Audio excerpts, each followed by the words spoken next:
We begin, though, with that tragedy unfolding in Sacramento, California. At least 6 people are dead. At least a dozen others are injured following a mass shooting early Sunday morning. Investigators believe the shooting began after a large fight broke out just steps from the state's Capitol building. Sacramento's police chief says the gunfire unfolded close to nearby officers who rushed to the scene. The scale of violence that just happened in our city is unprecedented during my 27 years here at the Sacramento Police Department. We are shocked and heartbroken by this tragedy, but we are also resolved as an agency to find those responsible and to secure justice for the victims and their families. Sacramento police are now looking for at least 2 shooters involved in the attack. NBC News correspondent Guad Venegas is on the scene with the latest. Good morning. The search continues in Sacramento, where the latest report indicates police have not detained any suspects yet in the shooting that took place early Sunday morning, the mass shooting with a horrific scene behind us. Now, the police have just opened up the streets in the downtown area. This entire area was closed off for a day during the investigation. Now, we know as of now that the police have said 6 people died in this incident, 3 women, 3 men, all of them adults. They've also recovered a stolen handgun from the scene, and they've also identified that there were various or multiple shooters during the incident. The manhunt continues throughout the day as we wait for the victims, the deadly victims of this incident, to be identified. We did speak to the mother of one of the males that died, Pamela Harris, who told us she would like more answers and more information as to what happened that Sunday morning. Police have also asked for the help of the public. They're asking for any witnesses that were here to submit any information, and of course videos that could help them with the investigation. Some videos have been uploaded to social media showing a fight that police acknowledges appears to have happened right before the gunshot fire began. Now, in those videos you can hear at least 45 seconds of endless gunfire while people were running through these streets. Yesterday when we arrived, we also saw multiple casings around the street. Those have now been picked up as these streets reopen, and Sacramento police continues on this manhunt for any suspect or suspects involved in this shooting. Now to the war in Ukraine, where the discovery of hundreds of bodies in the region surrounding the capital, Kyiv, is sparking global outrage. Ukrainian authorities say the bodies of more than 400 civilians have been found in towns recently recaptured from Russian forces after they withdrew from the area. In the town of Bucha, images emerged of some people with their hands tied, while reports say others appeared to have been shot at close range. Speaking on Face the Nation yesterday, Ukraine's President Zelenskyy accused Russia of committing atrocities. Indeed, this is genocide. The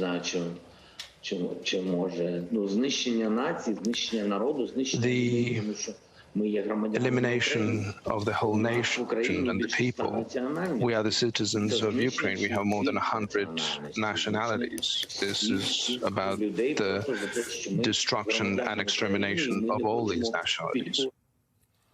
NBC News correspondent Molly Hunter joins us now from Lviv. Molly, these are just shocking images coming out of Bucha and other towns over the weekend. What can you tell us about these discoveries, and what is Russia saying about all of this?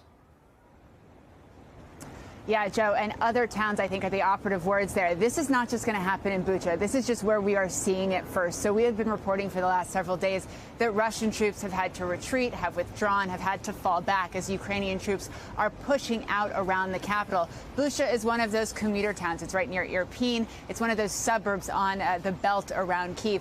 So this is what we are seeing. We are seeing pictures, and journalists have now been inside. Independent journalists have now been inside. This is not information that we're getting from the Ukrainian government. We have seen pictures of bodies on the street. We have seen pictures of people with their hands tied, civilians who have been shot, civilian cars which have been completely blown up and shot at. And actually, Joe and Savannah, I literally just finished an interview with 2 people who came out of Bucha who said they had seen this with their own eyes. They saw people on bicycles who had been shot, civilians who were just laying on the ground. And they said when they escaped and they tried to keep their eyes on the road, we literally just finished this interview, they were trying to keep their eyes on the road, trying to keep their kids focused in the car, so they didn't look outside at all the bodies. But you heard President Zelenskyy there. He calls it genocide. We know Human Rights Watch is inside Bucha today. They are starting their investigation. What happens next is this is a crime scene. So now investigators need to go in.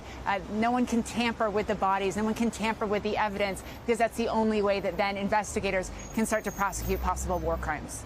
So you mentioned an investigation, and I think that leads to just the question, what's next? I mean, we're hearing world leaders condemning Russia. Some are calling for something like further sanctions. What could that look like? What more can be done here? And what does that investigation potentially lead to?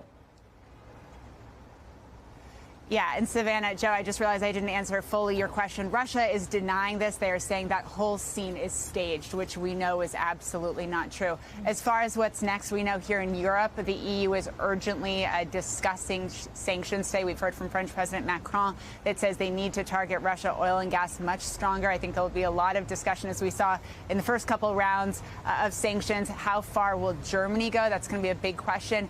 But that's when the investigation then gets going. And this may be a turning point for the West, for Europe, for the U.S. It's what a lot of people were talking about over the weekend, guys, that after images like this have been shown to the world, does this change the calculation for the U.S., for NATO military intervention? But as far as the war crimes investigation, that's a long process, and evidence needs to be gathered. I guess that we won't see the results of that anytime immediately soon. Molly, while we have you, I want to ask you, you recently visited the important port city of Odessa to see how preparations were going for a possible Russian attack there. Over the weekend, we saw Russian missiles strike a fuel depot there. What more can you tell us about that? And are we seeing the start of even a wider offensive in that city, in that area? The answer to the last question is I don't think so. When you talk to military experts and you talk to our own contributors who are watching troop movements very carefully right now, in order for Odessa to really get into the crosshairs of a main Russian offensive right now, Russians have to free up troops from Mariupol. They have to free up Russian warships, which are in the Sea of Azov. They have to make it all the way back to the Black Sea, which is where Odessa is. So I think these are strategic, smaller strikes on fuel depots. It's not the first strikes that we've seen on Odessa, certainly the most significant, though. And look, we'll be watching. We will be keeping an eye on that city this week. That is a city, you guys, that has been preparing since day one of the war. It looks completely different than Lviv. They have military checkpoints at every intersection. There are sandbags at every building. Half the city has fled. The other half is digging in to fight. The Navy tells us they have mined the famous white sand beaches. So they are ready for an attack, whether it comes in the air or whether it comes from the sea. But I think we'll still have to wait a little while longer because Russia simply doesn't have the manpower yet to move that far west. All right, Molly Hunter, thank you so much. Powerful reporting on something so heartbreaking this morning. Let's get more on the situation in Ukraine with Joe Cirincione. He's a distinguished fellow at the Quincy Institute for Responsible Statecraft. Joe, good morning. Great to have you with us again. So I want to start with these disturbing images of civilian bodies discovered in towns around Kyiv, what Molly just described to us. Now, Russia has categorically denied accusations that it killed civilians in those towns. And as Molly just reported, claiming that these scenes are staged. But now we are starting to hear the word genocide being used by some leaders, like Spain's prime minister. What do you make of what we're hearing happened in these cities surrounding Kyiv? Well, good morning, Savannah. Thanks for having me on. You know, it is so difficult to see these kinds of pictures and not have a visceral, angry reaction to them, and not just for people like us who are watching them from thousands of miles away, but from the Europeans who are right there hundreds of miles away. And your correspondent just gave a terrific report on this. All of this is stirring up emotions and increasing the resolve of European and Western officials to not just keep the sanctions that we've already imposed on Russia, but to increase them, to tighten them. So there are other sectors of the Russian economy you might be able to sanction: the mining industry, the transportation industry, further sanctions on the financial sector. But the key is oil and gas. That is the main source of revenue for Russia. And even in countries like Germany, which depend heavily on Russian oil and gas, you're hearing renewed signs to cut that off, to restrict those purchases. That is only going to increase in the days ahead. As your correspondent reported, these are not the only scenes we're going to get like this. These are just the first ones. This is going to continue every day as the Russians retreat, as we see more signs of the brutality of their occupation. It's going to increase pressures on the Western countries to do more on Russia. Yeah, I mean, Joe, I want to ask you more about that. Molly just raised the question, is this a turning point for the West? Do you think that these types of scenes could bring the West closer to a direct confrontation with Russia? Well, we're inching towards it because you see, not just on the sanctions front, but on the kinds of equipment we're now going to be supplying Ukraine with. Just over the weekend, we heard that the U.S. was now okaying the delivery of heavy equipment. This had been something of a line that they've been reluctant to cross. Heavy equipment could be interpreted by Russia as an act of war against Russia, but not U.S. tanks, which are very difficult for Ukrainians to operate, but Russian tanks will now be sent in. What Zelenskyy has been calling for weeks, West is now going to start giving him. Yes, so you can see, is it a dramatic turning point? Not necessarily, but it is definitely a move in direction for more equipment to Ukraine, greater lethality of the equipment, greater numbers of the equipment. And Joe, quickly, before we let you go, I do want to ask you, since you're a nuclear expert, your thoughts on the situation at Chernobyl, because late last week we saw Russian forces withdraw from that former decommissioned nuclear plant amid reports that some suffered radiation poisoning. Are you worried by what might be left behind there by the Russians and potential contamination? Yes, this is some good news, actually. So they're leaving this site. As part of their general retreat from Kyiv, they're leaving the Chernobyl site. Ukrainian officials are just today regaining control. The IAEA director, Rafael Mariano Grossi, is in Ukraine. He wants to go visit the site. You want to look for structural damage. You're worried about radiation leaks, damage that's been done by lack of maintenance. The Russian troops apparently suffered radiation damage from digging trenches in contaminated soil. But overall, this is a good news story coming out right now. Joe Cirincione, thank you so much for joining us this morning. As always, we appreciate it. Thank you. Now to Capitol Hill, the confirmation process for Supreme Court nominee Ketanji Brown Jackson is nearing the finish line. The Senate Judiciary Committee will hold a meeting on Judge Jackson's nomination this morning before the confirmation vote heads to the entire chamber later this week. NBC News Capitol Hill correspondent Leanne Caldwell joins us now. Leanne, good morning. So walk us through what we could expect out of the Senate Judiciary Committee's meeting this morning and how it sets up the larger confirmation vote later this week. Good morning, Savannah. So the Senate Judiciary Committee is going to meet. Each senator is going to give a speech, their kind of final say on Ketanji Brown Jackson, and then they're going to vote on if they will refer her out of committee in a positive light. That vote, because that committee is evenly divided by Republicans and Democrats, is expected to be deadlocked, as all Republicans are expected to vote against this. So now that sets up kind of a more complicated process where then her nomination goes to the full Senate, where the Senate will have to vote to discharge her. They're going to have to take a vote on her just to get her out of the committee. It does not prolong it by much. It doesn't cause any issues, but it is just one additional step because all the Republicans on the committee are voting against her, Savannah. And Leanne, is that just simply partisanship at play here or something else? Well, increasingly, Supreme Court confirmation processes have become extremely partisan.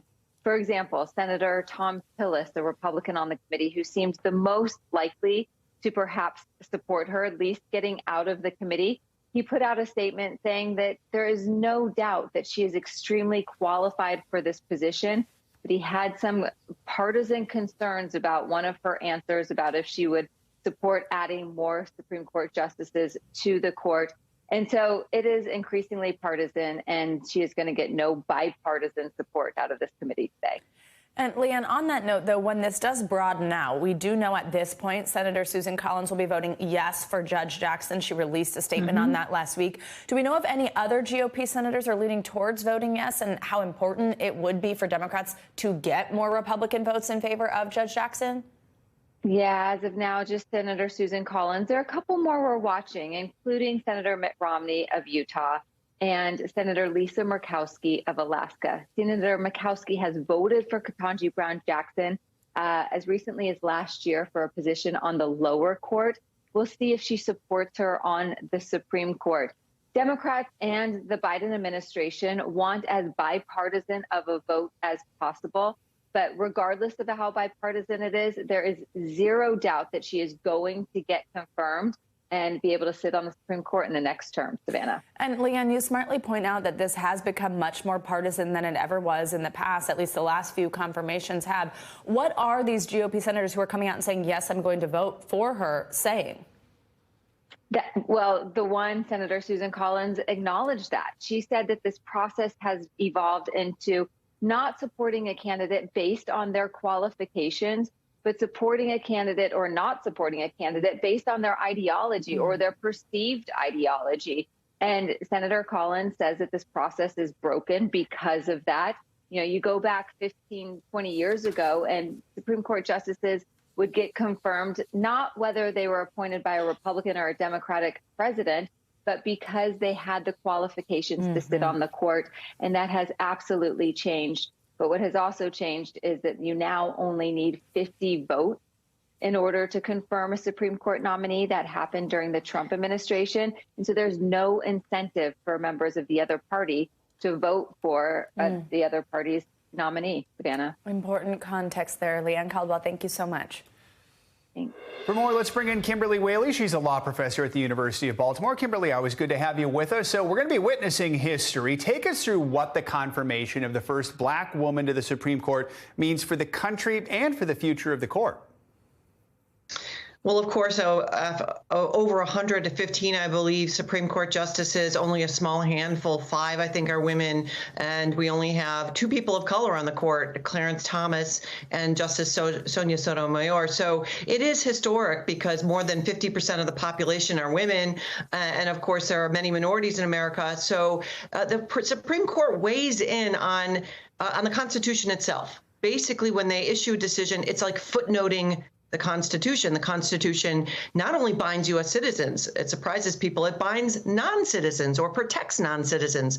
So having someone on the court who looks like America is crucial because these decisions are so vital. But because she'll still be in the minority, the outcome won't necessarily change in these cases. But I think it's going to be interesting that all of the progressives, or I think more moderates in this moment, are going to be women on the court. And I think that's going to have a different look from having Justice Breyer, a white male, in the minority, as we've seen and we will continue to see through this summer. And we'll have 4 women sitting on the court at the same time. Now, as we just mentioned, Maine Senator Susan Collins, as of right now, is the only Republican to endorse Judge Jackson, meaning by the slimmest of margins, it would be a bipartisan confirmation. How important is it to have bipartisanship when confirming a justice? Well, I agree with Leanne. I mean, she put her finger on it. The fact that under Mitch McConnell's leadership in the Senate, the filibuster was stopped for Supreme Court justices, that completely changed the game. It changed the game for, frankly, presidents as well as for the Senate, because before, when you had a filibuster, you needed 10 people from the opposing party to get a nominee through, which meant if it was a very controversial nominee or somebody that was very partisan, they weren't going to get on the court. And then we saw a 1-2-3 punch, frankly, from the Trump administration, that is Justices Gorsuch, Kavanaugh, and Coney Barrett. And they are, just in looking at their rulings, very radical in how they're seeking to reconstitute the Constitution itself. So I don't think partisanship in this moment is going to save what is becoming more and more an increasingly partisan court on the merits. So it's unfortunate, but those days are over. So, I mean, quickly, do you think the confirmation process is broken, and what do you do to fix that? I do think the confirmation process is broken.